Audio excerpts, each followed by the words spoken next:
जेब च ना पा लें तू इतने पैसे।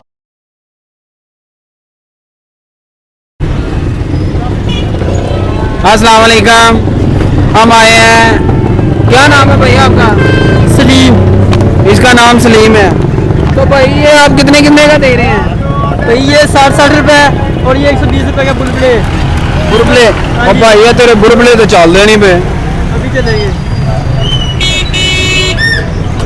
कैसे चलेंगे?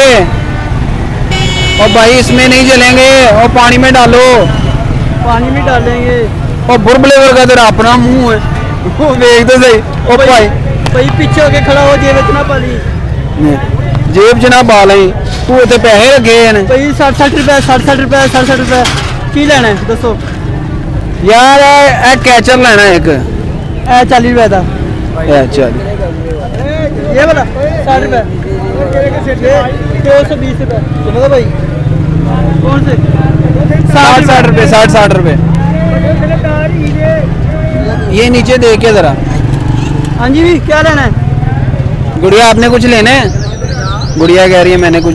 हाँ जी 60 और दुकानदार ये हो जाए वेख के बेचारे अगले पीछे अगे पीछे हो जान डे। नहीं बर्दाश्त हो रहा, नहीं बर्दाश्त हो रहा। गरीब बंदे ने अड्डा ला ही लिया सी।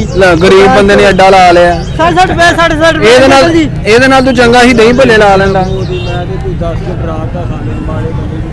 हाँ जी ਬਾਬਾ ਜੀ ਹੋਰ ਕੁਝ ਕਹਿਣ ਦੇ ਨੇ। ਕੀ ਕਹਿ ਰਹੇ ਬਾਬਾ ਜੀ? ਉਹ ਜੀ ਰੇਟ ਹੀ ਬੜਾ ਹੋ ਰਿਹਾ। 200 ਪਤਾ ਕਿੰਨਾ ਦੱਸਿਆ ਯਾਰ ਰੇਟ। ਇਹਦਾ ਕਿੰਨਾ ਰੇਟ ਹੈ?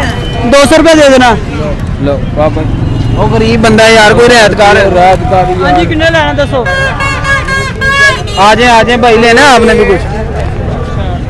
ਉਹ ਕਿਹੋ ਜਿਹੇ ਦੁਕਾਨਦਾਰ ਹੈ, ਇਹਨੂੰ ਵੇਖ ਕੇ ਹੀ ਭਾਈ ਅੱਗੇ ਪਿੱਛੇ ਹੋਈ ਜਾਣ ਡੇ ਨੇ। भैया तेरे को 150 रुपए की अपनी खरीद है, वो कह रहा है 30-40 रुपए का ला लो। माड़ा बंदा इतने की करे? हाँ जी सर 60 रुपए।